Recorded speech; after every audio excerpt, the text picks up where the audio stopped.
Hi, good afternoon, everyone. Welcome to Tuesday Notary Titans for today, April 6th, 2021. My name is Bill Soroka. I'm the founder of notarycoach.com and author of the Amazon best-selling book, Sign and Thrive, How to Make Six Figures as a Mobile Notary and Loan Signing Agent. I'm here with our amazing co-host, Laura Bewer, founder of CoachMeLaura.com. How's it going, Laura? Fantastic. It is a beautiful day today. It is It's gorgeous just across the gorgeous. face. I just went out and did an appointment, and the drive there and back was just as great as the appointment itself. I love it. Excellent. Can you tell everybody a little bit about what you do for the notary community, please? I'm happy to. My name is Laura, and I'm the founder of Coach Me Laura and the Notary Symposium. I focus on helping notaries get their business started or expanded in areas maybe they hadn't thought of, such as specialty work. I also offer master classes, and I host the annual Notary Symposium event for notaries by notaries. Thank you. That was awesome. How was that? Yeah, that was great. Love that. Carol Ray, are you with us yet? Yeah, there she is. Carol Ray. Oh, you just went mute. Whoops. Here I am. Carol Ray. Hello. Notary 2 Pro. Hello. How are you, Carol? I'm wonderful. I'm so glad you made it. You look comfy. Except the weather here in Texas. Oh my God. It's like it was hot yesterday morning, and then for 2 hours it rained.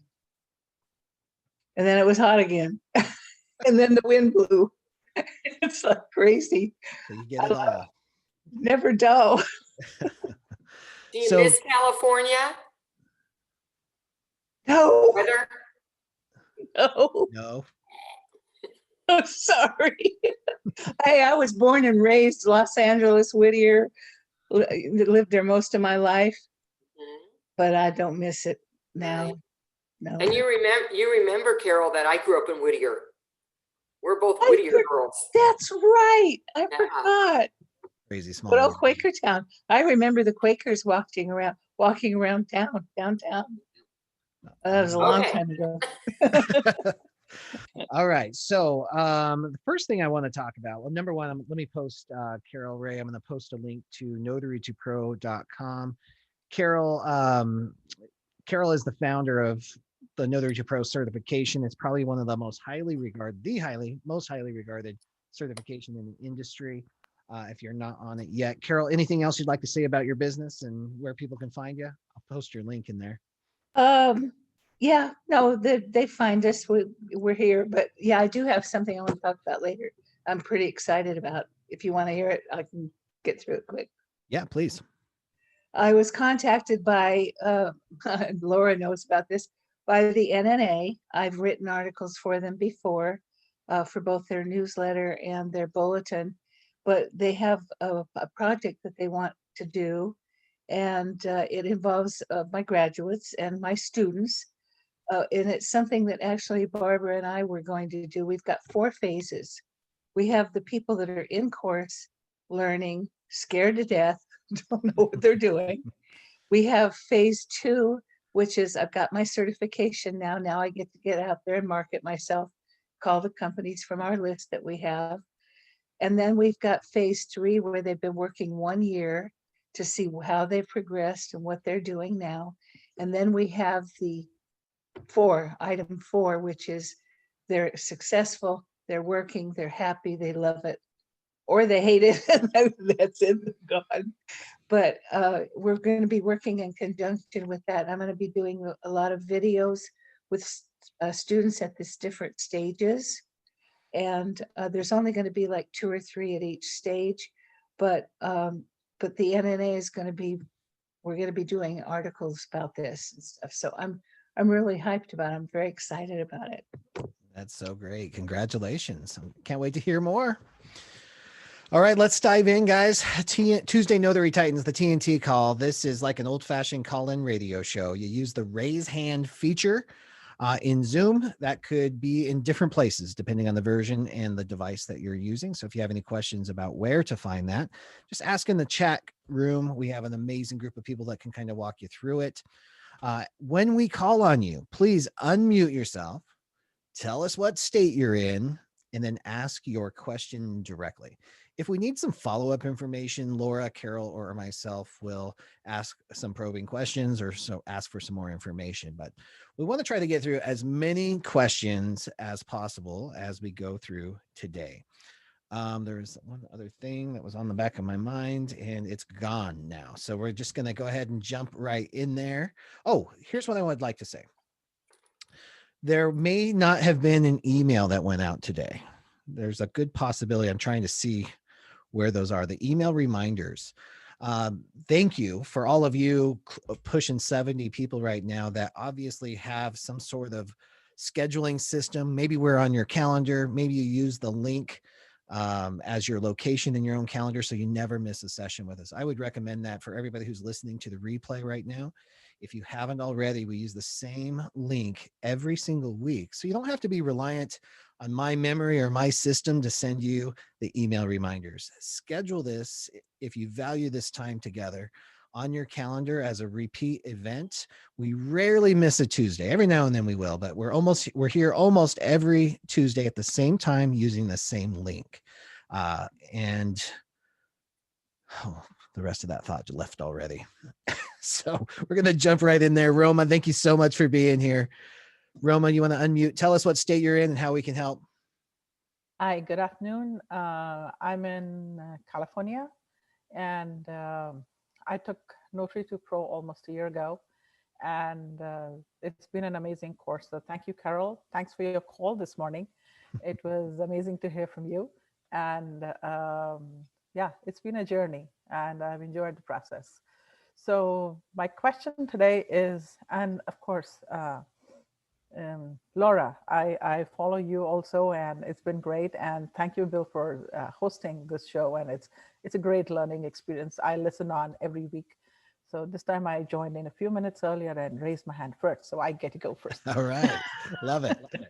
Okay. The question is of the new form 1003.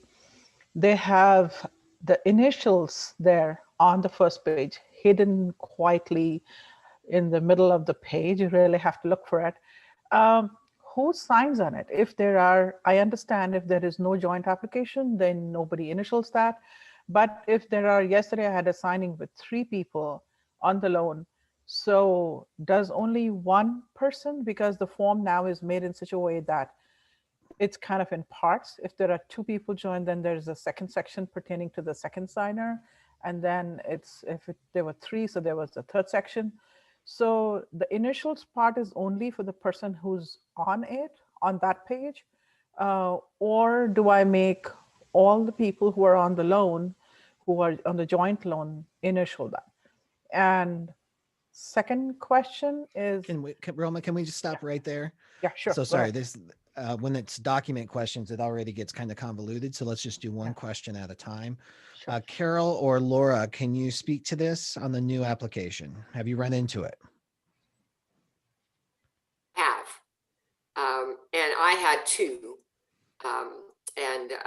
It was his initials on his one and her initials on hers. And they each had their names under the line for signature. I think it was on page 1 at the top is where the initial part was. And then the page 6 is where they signed it. And then for her, I think it was page 15, something like that, where hers came up.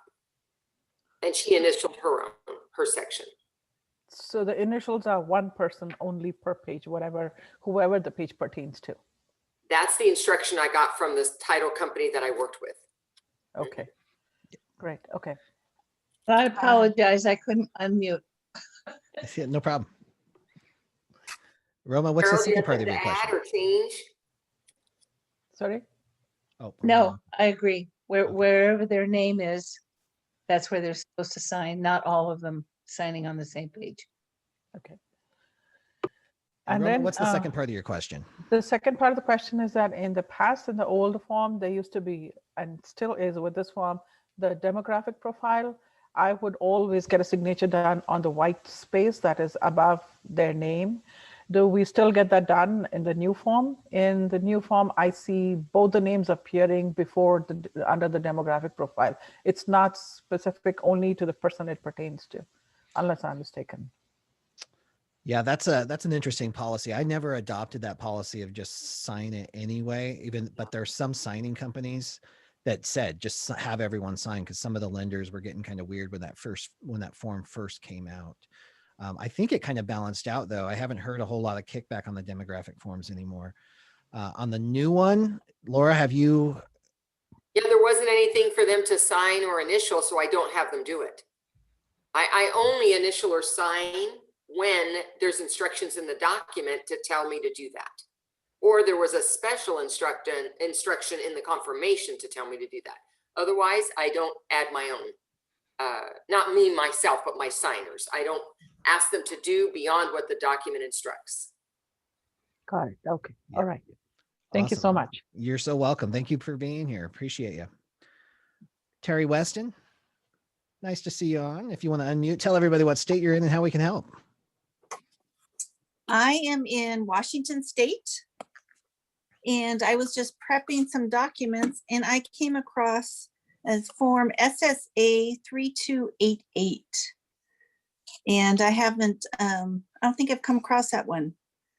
Could you and name it, please, rather than numbers? Yeah. Thank you. Just a second. I even marked it. Okay. It is, Is it the authorization? yeah, consent for release of information, Social Security Administration. Mhm. And it's like two pages. And the second page has questions that it asks. It wants, I want this, so it says any place there's asterisks, sorry. Any place there's asterisks, they're supposed to fill out.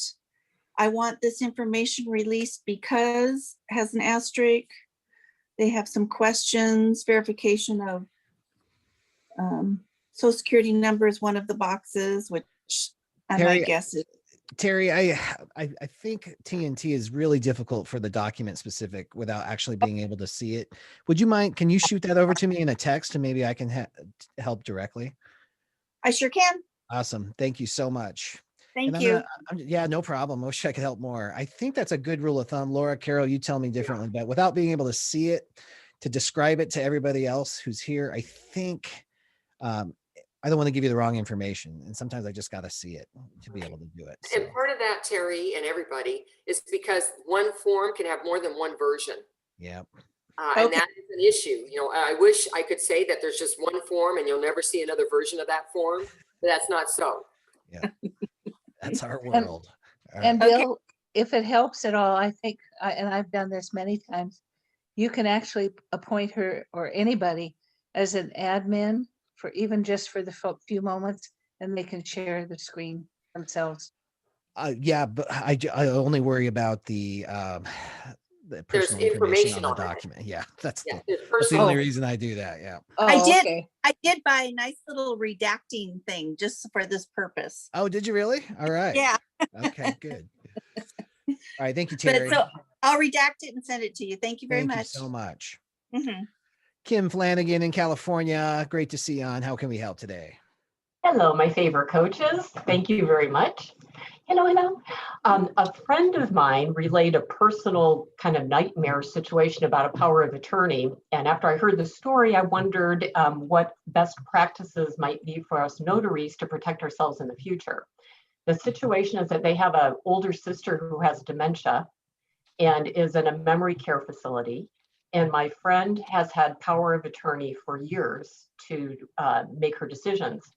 When my friend and her husband went to their other home in a different state, another sister popped in and had another power of attorney signed, making her the attorney in fact. So the family is very upset and wants to go after the notary. And they were saying the notary should have known if their sister was in a memory care facility, she wasn't in a position to make a change like that. They've decided to stop everything. The attorney said they should save their money and take care of the sister and not bother with that. But it made me think pretty hard. If I'm called out to do a POA other than like a trust signing, but somebody wants a power of attorney done, what kinds of things would be good for us notaries to ask or document to protect ourselves? So if something were to come back in the future, we've covered our butts. Yeah. Great question. Laura, what's your thoughts on this? Yeah, that kind of situation actually comes up more often than you would think, where there are siblings Mhm. that get involved, and now one sibling is issuing a new power of attorney. So here's the thing. In California, where you are and I am, the bar, there is no competency bar. But what it does say in our certificate is that I certified they were signing of their own free will. And it's hard to sign of your own free will if you don't even know what that is.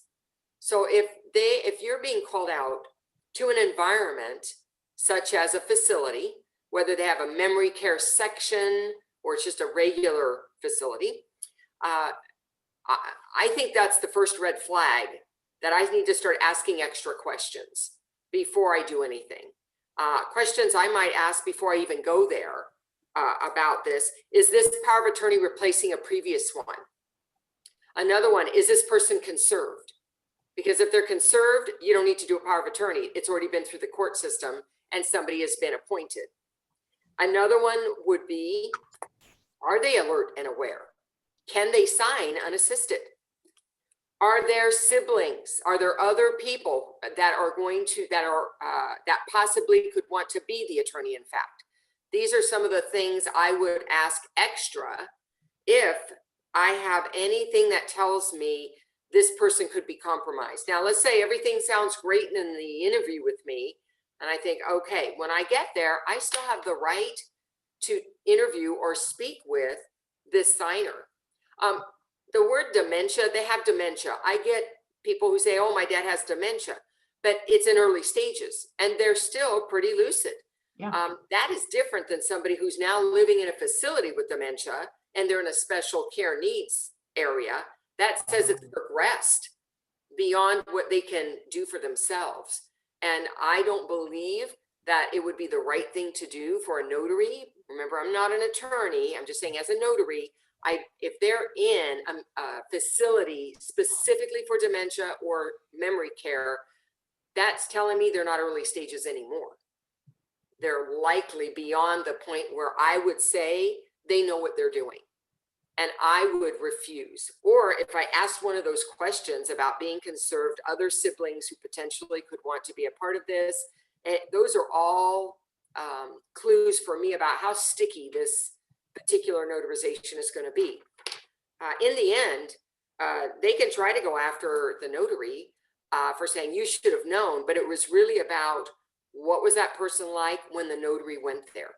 Mhm. And if the notary did not take the time to screen this person to know if they were acting in their own accord, then the notary operated under negligence and they could go for the bond. Now, if we ask the question, is this POA replacing a previous POA? If they say yes, then I would ask more questions. Is what's wrong with the previous one? Because they're good. It's not like you got to renew them every year. yeah, They're good. Has there been a status change that's now requiring this? does the Has prior, the previous one been revoked? I mean, And so- is the previous person not willing to serve, or they died, or whatever? so if there is an existing one, can you say, does the existing attorney, in fact, are they aware of this? Do they approve of this, or does that not even Well, it doesn't Okay. matter if they approve, because the person making decision is the person granting the power. So even though the sister who moved away doesn't like that it's been changed, frankly, it's not her decision unless the parent was of their own free will changing it. Right? Thank you. It's never the attorney in fact's decision. They're just the one that was granted the power. It's the person granting the power that's the decision maker. that Sometimes makes they sense? don't like how that child is helping them and they want to go to a different one. It can happen. That makes sense. Thank you so much. This was like, what would I do? What would I do? Yeah. So thank you. You're welcome. Yeah, great As question. always, wonderful. Thanks for I'd bringing it like to to us. add something to that, if I may. Please. The difference between Well, I don't know about California. I'm surprised to hear that, but legal competency, they have to be legally competent, legally able to sign. And there are all kinds of things that would prevent them from being able to sign a power of attorney. It's not just for things like Alzheimer's or, that, but also drugs they may be taking, if they're drinking. There's all kinds of things that could prevent you from witnessing this, for notarizing that document if they are not legally competent. There's a difference between just competency and being legally competent. Right. Carol is correct in that, but what I want to add to that is that legal competency is a legal term that is used by legal professionals, such an attorney, and I'm not an attorney. So I am not, that's not something I can certify, that they're legally competent. What I can certify is when I was with them, here's what we discussed. They did not show signs and symptoms of confusion. I checked to see if they were concerned. These are all the steps that I did in my screening to do the best as a notary that I can do that. But a diagnosis of competency is not something we can legally stand in court and say, yes, I can verify they were legally competent, because that's not in our ability. But it is in our ability, as Carol has said many times, to make sure we verify as much as we can, whatever your state rules require. And every state has a different bar, of what that's allowed. But I always want to be careful with the terminology I use to make sure I'm not claiming something that I'm not authorized to claim. It's a guide. It's a guide, though, to understand what the difference is between competence and legally competent. It's not that we're pretending to be lawyers. Right. Just be careful with the terminology you use. That's all I want to add to that. Love But it was a Kim. great question, Kim. Yeah, thank you for bringing that. Sparked a great conversation. Yeah. Linda from Oregon. Hello, welcome.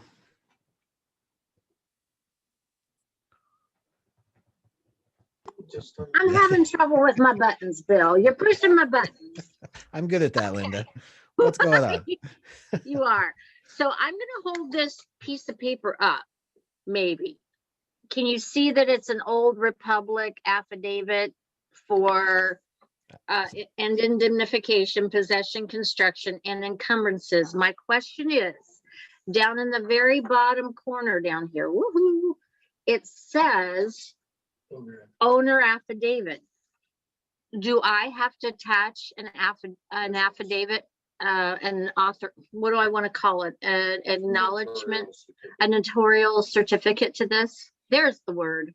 You heard it in the background, right? I did. I heard that. Good job, Brian. Candy for you. Laura, would you like to take that one? Well, first of all, I want to say is after they signed it, there should be an indication of a jurat. Is there one? Is there any No. indication of a notarial act? No. Because I don't just add certificates to documents unless the document tells me to. That means I need to see notary wording. Does it say subscribed and sworn? Does it say delivered an oath? Is there anything to tell you? If there's not, I don't add a certificate. Carol? How do you handle that? I was just concerned because it does say owner's affidavit. And I know in my journal, there's a place to do owner's affidavit. So it made me start to second guess myself that I needed to add something to this. But No, I standing on haven't seen- its own, no, there's Okay, nothing I there. haven't seen a document titled like that, and it had a jurat on page 2. So that's what I'm saying is that I always have instruction by having wording, even if it's not my wording, to tell me I need to notarize this. Carol, you're unmuted. Yes, I am. And I know I've been pounding it into the ground lately, but it's so true. You've got to listen to what the documents tell you. If there's no place to notarize it, don't call me up and say, do I notarize it? If it doesn't have a jurat attached to it, then it doesn't require one. Let those documents talk to you. That will solve so many problems for every one of us out there. If we'll just look at it, if it doesn't require the seller's signature, and don't have the seller sign it. It's just common sense. I did Well, that, and Carol, two, but and then two- I started thinking about it. It That's was the problem. that's the and problem. then I started You thinking about second it. guess yourself. Well, Right. there's a misconception too that every affidavit has to be notarized, and that's just not the Right. case. That's right. Affidavit does not mean notarized act. It doesn't mean that there's going to be a jurat Right. in it. So It could be, I just did one today, a property owner's affidavit, and it had an acknowledgement. So it doesn't even mean it's a jurat. It just, they had the certificate there for me. And the one I had before that said a jurat, but it had acknowledgement wording. You know, it's like, wait, what's this? So the wording is what I'm concerned with. And Linda, if you're really concerned about it, call your hiring company. Let them know that I think this kind of document may need a notarization, but I'm not seeing one. I'd just like to confirm. If you have time to do it before you go out to your appointment, you'll feel much more comfortable with it. The one Yeah. thing that throws everybody too is when you've got both an acknowledgement and a jurat. yeah. They're like, which one do I do? Do them both. Laura, I love the way that you phrase that question, because I think that's really important, is how they phrase that question. If you're going to call in and ask on that, take a minute to build a framework so you sound like you're coming from the stance of an expert and not the stance of a newbie who doesn't know what they're doing, right? So you're going to frame that as, I've seen many of these. There's usually a notarial certificate included, and there's not one here. Do you want me to add one or not? Come from a place of power, not of just, I don't know what to do here, that kind of thing. All right, great question. We'll make an exception on your document question, Linda. Good job. Did you just call me a newbie? No, don't come from the Carol. place of a newbie. Okay, sorry about that. All right, Emily, nice to see you on here. You want to unmute? And I intentionally did not try to pronounce your last name because I know I'm going to destroy that one. So, Everybody has trouble with it. Can you hear me? yeah, sure can, Emily. Thank you. What state are you in? I'm in California, All right. and I have a question for Carol. Uh-oh. Carol, I took your Notary to Pro course and I loved it. You were a wonderful teacher. And Thank you. you're welcome. But I have a question. I took the reverse mortgage. And I was just wondering, would that be sufficient to start doing reverse mortgages, or do I need to get additional in-depth learning? Well, okay, I know Bill has the connection with somebody, and they do the certification and licensing. I come at it from a more human. I'm not sure how to put it. Less business, more human, because as you know, through the course, I've done hundreds of them over the years, especially when we were in Arizona. And I found that what we really need to know is how you approach the people from the moment you walk into the door, giving them 10 minutes without signing, not worrying about it, paying attention to them, just giving that time to build confidence in you. The signing will go beautifully if you look at the pictures on the walls, like I talk about in the course. If you see that there's homemade Afghans or knives or something, giving them that attention, because these people, for the most part, can be so lonely. They've lost their spouses, their families live elsewhere. That to me is the most important thing.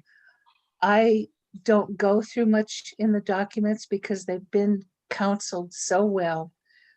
The loan officers, in my opinion, for reverse mortgages are the best out there, without a doubt.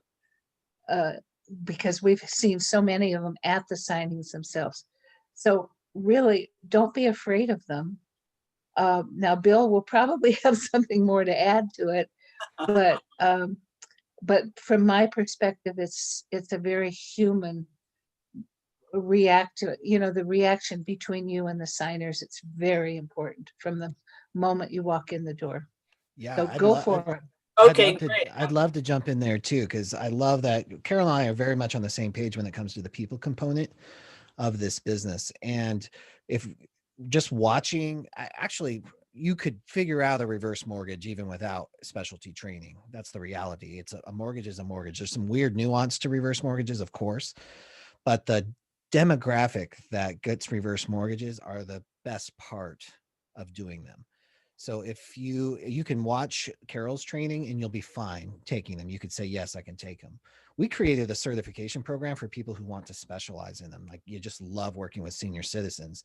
And 80% of ours is focusing on the people, the human experience, from the time they apply to everything that consumer goes through, the counseling, the misconceptions, what their family is going to be telling them when they say, I'm getting a reverse mortgage, all of that we talk about. So when you get to the closing table, you can empathize, that you can be there for that customer and not say something that's going to terrify them, but just to guide them through the process, because you're probably the only human being that they may have seen for 6 months. Some of them are like, they are lonely. So, and there is a great business behind it too. And like Carol said, the reverse mortgage loan officers, most of them are so passionate about the demographic too, that they do a pretty good job at this.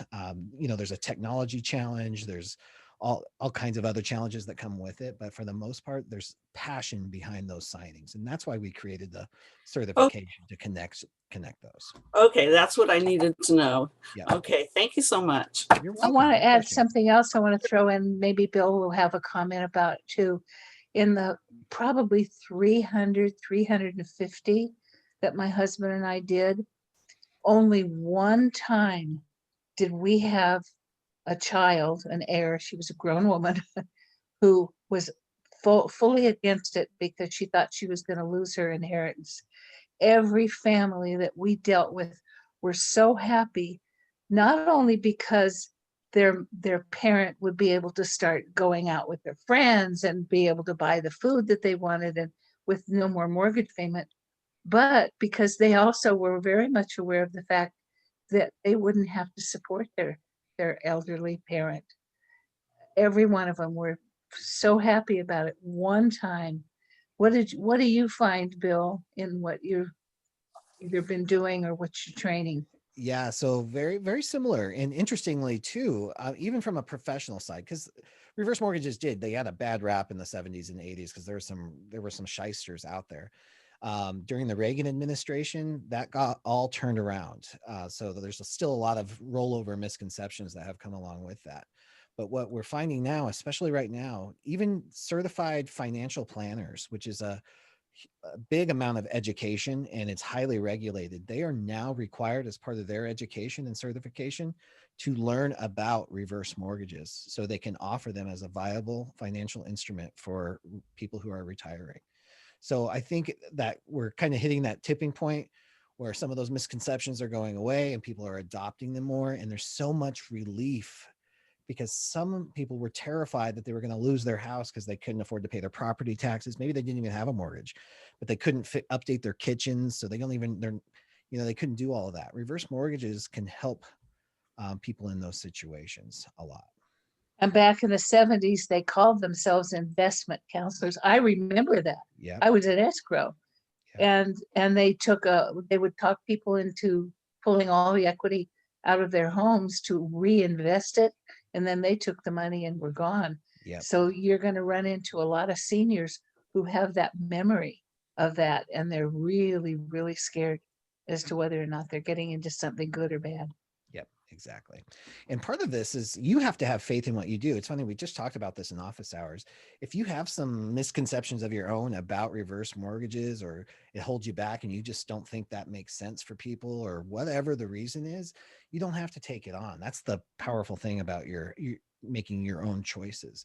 You don't have to do that. You don't have to do things in your business that don't bring you joy or don't pay off for you in one way or the other. All right. Great conversation. Thank you, Emily. Robin Harvey, nice to see you. If you'd like to unmute, tell us what state you're in and how we can help. Hi, I'm in California, and this is my first time on this platform. Awesome. Welcome. I wanted to ask you a question, Bill. It's regarding the exam for the Certified Reverse Signing Professional. I'm in the process of taking it. So I wanted to know, is there a time limit on how long you have to take the test? Not taking it, how long you could prolong studying to take it? No, good question. And no, we don't limit that. We do limit it to 2 hours to take the actual test, and we limit it to 3 times. And that can be negotiated but I want to make sure I have some challenges with certification. I don't want to do a certification just for certification's sake, right? I want to make sure you know the material. So if you're not passing it after the 3rd time, I want to talk to you and find out what the challenge is. Let's address that, and then we can get you past it. But you could finish the course today and take the test next year. As long as you still know the material, we're good to go. Okay, so then I'm gonna probably have to talk to you personally after this platform because I am Okay. having issues. You're having issues? Yes, Yeah. I am. you Have can- one more time to take it before I have to reestablish it again. So I've been trying to get this. This is the first time I'm able to get to you on any platform. So Well, let me give you I'm glad my, you have this. Huh? yeah. And I'm very accessible too. So let me give you my cell phone number, okay? Because I welcome text messages. And this is for Okay. anybody who's listening right now. If you'd like to ever text me, you can reach me at 252 Uh-huh. 680 Uh-huh. 2455. So it's 252-680 Bill, Bill, 2455. Okay, great. Thank I'm you so writing it down. All right. much. Hit me up, Robin, and we'll get you through that. Okay. Okay, thank you. All right. Thank you so much. All right. Bill, can Oh. I ask what service you use? If it's T-Mobile or Verizon or AT&T?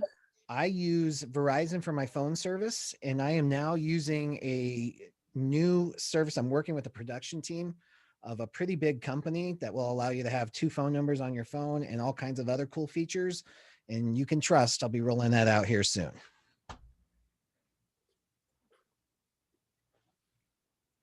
All right, Kathy H. Nice to see you. I see you're in California as well. You want to unmute? Kathy H. All right, Kathy H., we're going to come back to you. Sorry, When I'm you- here. Oh, you're here. Sorry, Okay. I lost you for a second. We meet again. I was in the morning meeting. know. Welcome Hi. I'm already back from California. Okay. I wanted advice on how you expedite your signing as far as your journal go. I know we do the drafts ahead of time, prepare them. What if we fill it in the journal and then we cross it off? What's the damage? Laura, If what in is case the they don't damage? show up.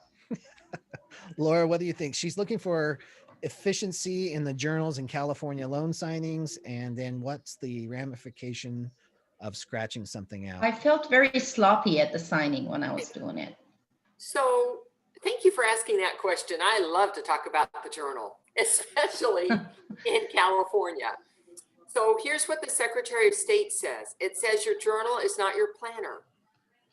That means we don't fill anything out till we get to the table and we actually have papers that are going to be notarized. That's when we start filling it out. Now, if you get to that point and then it falls apart and you have notarized some documents, you can put in the notes column that the signing was incomplete.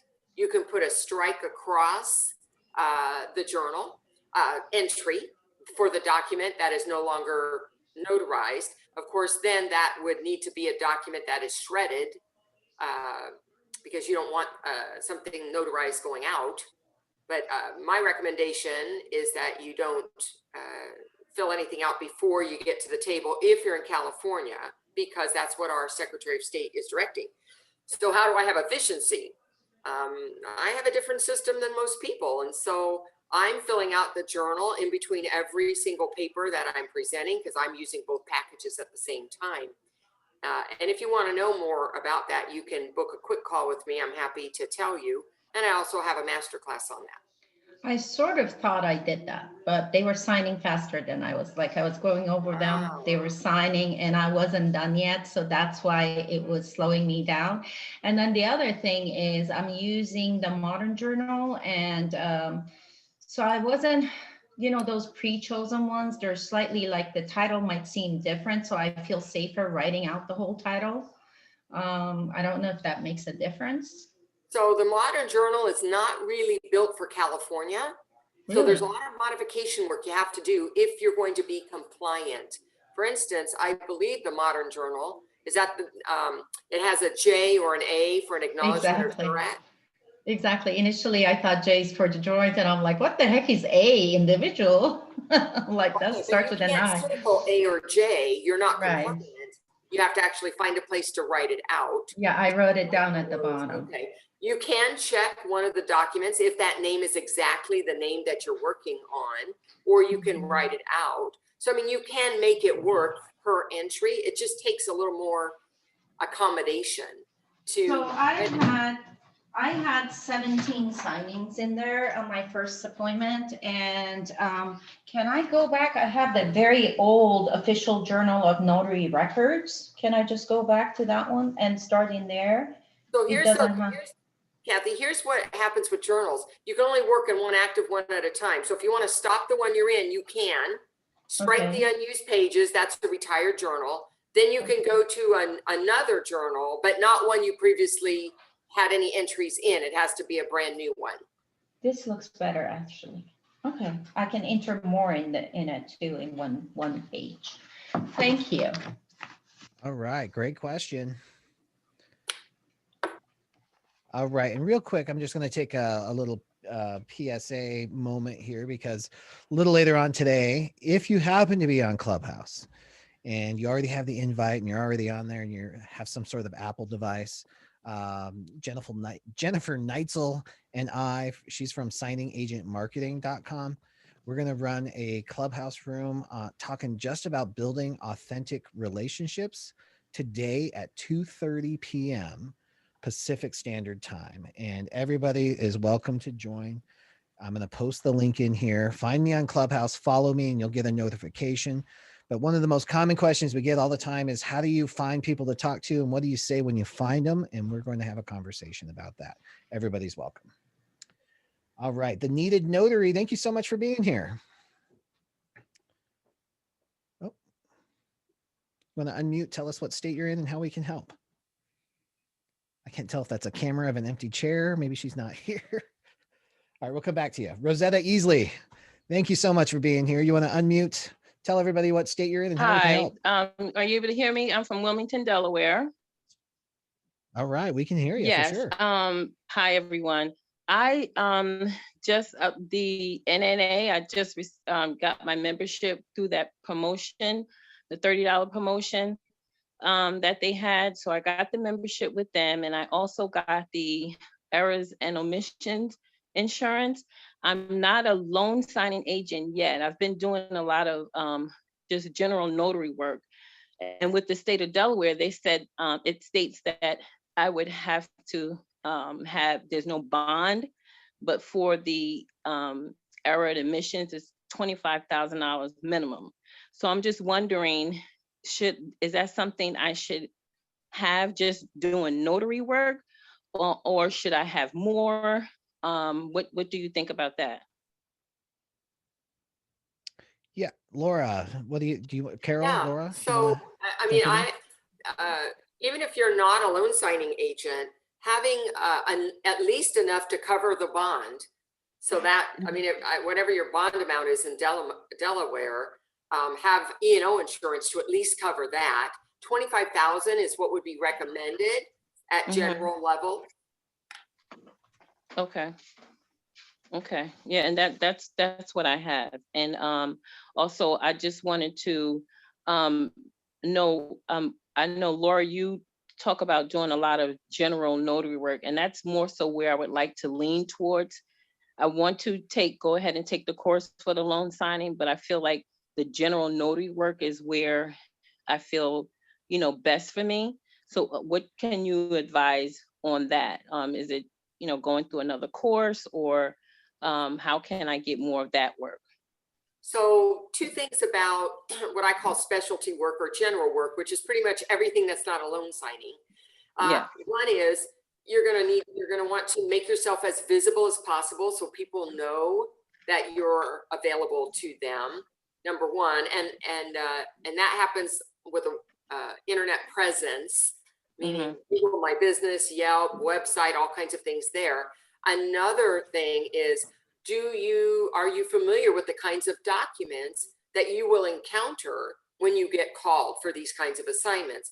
I do have Laura Beaver Presents Video Library on about 8 different specialties: hospitals, what's happening there; jails, what's happening there; adoptions, living trust work with attorneys. And I do a lot of other kinds of attorney work besides the living trust. So if you'd like some training so that when somebody calls you and says, yes, I'm at a hospital, I have a power of attorney to be notarized, would you be comfortable to just jump over there and take care of it? Or do you feel like you'd be more comfortable if you knew more about what to expect at a hospital setting and what a power of attorney is about? Yes, and that's why I was asking that question, because I got a call for the first time to do a car financing, like they were changed, and that thing scared me to death. I went on and I was Googling the form to try to take a look at the form before I got there, to make sure I was familiar with it. So those are the things, yes, that I would need to know. I would like to know prior to going out to these calls. Okay, well, I don't have every specialty out there yet, Yeah. but the library is growing.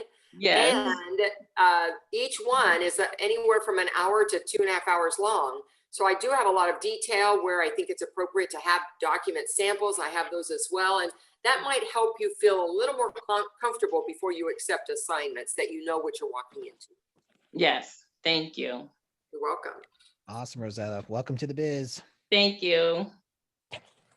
The needed notary, I'm going to come back to you. Are you ready for us? You want to unmute? No. Okay. Evie Sharp. Hi. You want to? There you go. Okay. All right. Hi, guys. First time here. This is fantastic. Thank you. Thank you.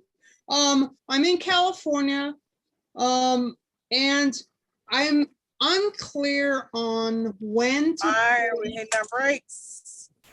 Oops. When to put Somebody's driving. read and approved on some things. Like, you're not supposed to randomly sign things, but it seems like insurance forms and payoff forms and things like that don't always have that read and approved stamp on there. How do I know which ones to have them sign? Does that make sense? I'll answer that for Yeah, you. please. Just what we said a few minutes ago. The documents will tell you what to do. The read and approved, it comes from escrow. It's usually on a seller's package or a buyer's package where they maybe have a termite report. And it just says basically read and approved. The buyer has seen it. They initial it or sign it, and that's it. Let the documents tell you what to do. I can't stress that enough. People are going to get so bored with me saying it, but it's true. Well, the problem I've had in the past is I didn't have them sign it. If there was no stamp, they didn't sign it. And I've gotten called back to go out and get it signed. Yeah, there's some exceptions to this, right? So sometimes there are letters of explanation, LOEs, that aren't necessarily clear. There's not always a stamp that says that, but it's clearly an unsigned letter. Sometimes they're signed, and if they're including them in there, I have them sign it again anyway, and then I have it date with the date they're sitting in front of me, just to be sure. Tax returns are another one. They don't necessarily say there's a stamp that says stamp and sign here, read and approved, but there might be still a signature line. It might be 2020's taxes, but I'm still having them sign and date with today's date. And if they've already signed and dated, I have them sign and date the bottom. So there is, for the like 90%, we can count on the document telling us, but then there's still going to be a 10% exception. That's our business.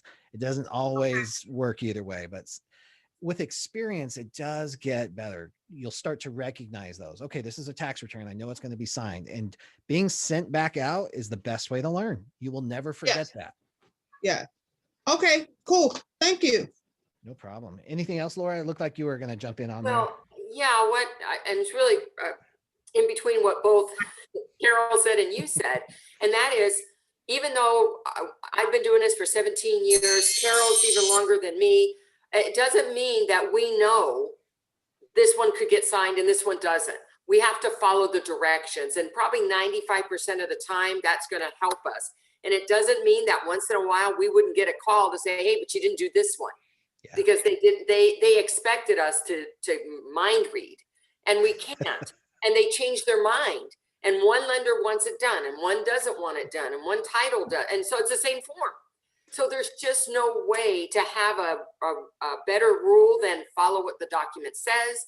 And then we are going to take our chances a little bit. And then what Bill said, the letter of explanation, the tax return, every time. Okay, I do that every time. But all those other documents, I only do it when there's a line with a big X on it. Great. Or approved.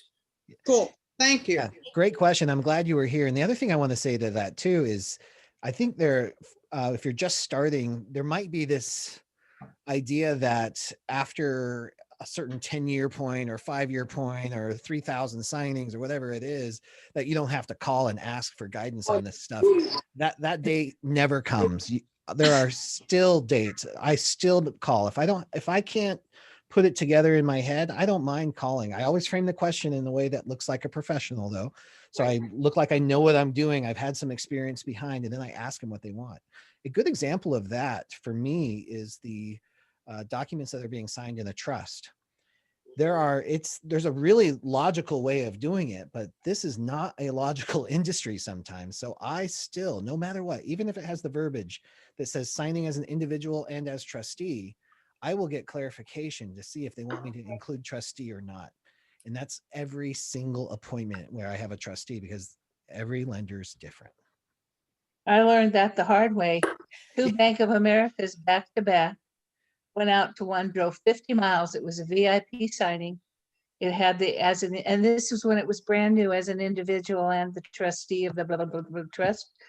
And so I had them sign their name. No verbiage. Okay.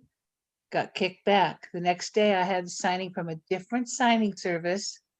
Same situation, Bank of America loan. And I knew that they wanted it to be signed by the trustee, had the verbiage in there. And it was, but I checked, I called them and made sure. And I mean, it was same lender, different signing service. How do you know these things? You don't. And that's so true. And when you get into the Wells Fargos and the Banks of America and Chase, they have different divisions of their lending. So some divisions do it this way, other divisions do it that way. So it just adds even more to it. So don't be afraid to ask. All right. I'm going to get Peter muted there. All right. Evie, thank you again so much for being here. Okay. The needed notary, I'm going to give you one more chance. Are you here? Would you like to unmute? There you go. Hi. Yes. Hi. Yes, I apologize. I was here earlier, but I got to it too late. So I said I would just wait. No problem. Thank you for allowing me to ask my question. I have, and I don't know if anyone could help me with this. I have my first Ron. Can you tell us what state you're in first? Oh, yes, I'm in Texas. Thank you. And I have my first Ron HELOC. And just wondering if, and this is also my first HELOC as a whole, if there are any tips or insight that I should know about going into it. I've gone over my documents from my training. I did my training through Mrs. Traylor, and I just wanted to know if there's any insight that anyone can give me for tomorrow for this appointment. Well, yeah, and maybe not so much on the Ron part, but one thing that I have found in home equity lines of credit, the HELOC, they vary drastically depending on the lender. And I have found that some of them have small print. So you just want to make sure that you take a few extra moments and actually read through. Some of them look like credit card small print, and they'll have places for initials that are hidden in like page 3, 4, and 5. So definitely look for those. Carol, any suggestions for HELOC? They're way easier than what you expect them to be. And I will tell you that Phyllis is the best teacher in Texas. She's one of Yes. my graduates from years ago, and she's wonderful. She's there for you if you have a problem. Call her. Yes, ma'am. I did reach out to her and she was very helpful. I got the assignment on yesterday and I sent her a message and she did respond immediately. So had I not gone with Mrs. Traylor, I would have gone with you, Mrs. Carroll, but I wanted Texas specific and I figured best of both worlds. She was in Texas and she had been trained by you. So Nobody better. Are you using her platform? yes, ma'am. Oh, good. Yes. So, okay. I just wanted to ask really quickly. I did review all the documents. I think twice now. I'll review one more time this evening. And I noticed that they have a section for witnesses on one of the documents. So I'm just going to verify that they do actually need witnesses. And I think I should be all set to go. All right, that sounds great. You can always clarify that with the hiring company. So perfect. Yes. All right. Good luck Thank with your you. signing. Thank you so much. Thank you. Hi, Terry. You want to unmute and let everybody know what state you're in? I am in the state of Florida. And my question is, I need to know how much to charge. An attorney from Israel contacted me. There's some land that he's purchasing and it's part of an estate. So I had to notarize about 43 documents. I had to scan about 70 documents. I spent 2 hours getting people signing. I still will have to take this to Federal Express and see what the charge is for that. How do I charge? So this will kind of depend on how you categorize your work. You've Right. got, it sounds like you've got some different components of services Right. that you're offering here. So first decision for me would be to take the general notary approach, which the state legislates, or since it's real estate related, do you want to charge loan signing fees? And is this on remote online notarization or is it in person? No, in person. In person. Laura, what are you thinking on this? Well, typically when I get something like this, I do a package deal, which is more of the loan signing route on Right. it. And I look at how much time is involved rather than what the state says I can charge per. Because if you try to go that way, it may be one big, huge number, but they're not going to want to pay it. So I try to do something that is a good sale for me and reasonable for them. And so you said you had 2 hours at the table, right? I had It 2 took you hours 2 at the hours table. to notarize 43 documents. Because of the people coming and going and moving the documents, it was 2 hours. Yeah, well, actually, And then that's there were- pretty darn good. Yeah. I would say. Oh, So you got yeah, 2 hours there, plus you have travel time. Plus you have scan time. How long did it take you to scan? Scan So those are the was things I would pick out by the hour. If I had an hour worth of scanning, I mean, for me, I have to do in groups of 25 to 30 pages for my scanner. So it would take me an hour just, to get it going. right. So I would look at all the time I had involved and I'd look, what would I want to make by the hour? And then I'd add my travel on top of that. So that might be something that turns out to be $300, $400 for a package deal. But if you charge, is it 10 in Florida? It's $10. Yes. All right. I mean, that would be $430, Huh? right? I mean, that alone is $430. Exactly. Plus you add all the others. So you're looking at, well, probably close to a $600 That's assignment. sort of what I was thinking. I I was would probably thinking get it something down around to around 350 so that it's still a really good sale for me, but something they would feel is appropriate and use me again. Because it's not just this one sale, right? It's not just this one time. Oh, well, no, I've worked with him in the past for different things, but because I spoke with another notary that has worked with you, and she said she would charge up to $800 at least. Well, you know what? And that's not a wrong answer. Right. It's not a wrong answer. I think every notary has to choose what they're doing and what works for their financial model. and what else of value might be happening in terms of the relationship with this attorney. So Right. I look at the longer road, I look at the bigger picture, and sometimes I will go less than what another notary would do. If I say 400 and she says 800, okay, but I might see value beyond the $400. So Right. and that's the place I come from. And so Okay. it's not wrong for her to say it's $800. I'm not saying it's a wrong answer. I'm just saying is there's more than one answer and you have to find the one that's right for you. Okay. All I right. appreciate that. I'll try to work it out somehow. Because originally when he asked me, he said, it's not a lot to notarize. I said, okay, maybe it's like $200, which is like a joke. Because it was so much more work. There was a lot more. And you've got Hours of document work. delivery and you need to be reimbursed for your shipping as well. So yeah, you got Oh, lots yes, of factors I there. will be. Yeah. That I will be reimbursed for. So I have All to go right. to FedEx, see what Yeah. they'll charge and all that kind of stuff. Well, thank you very much. You're so welcome. Yeah, glad you're here. And congratulations. That's a great connection. Thank you.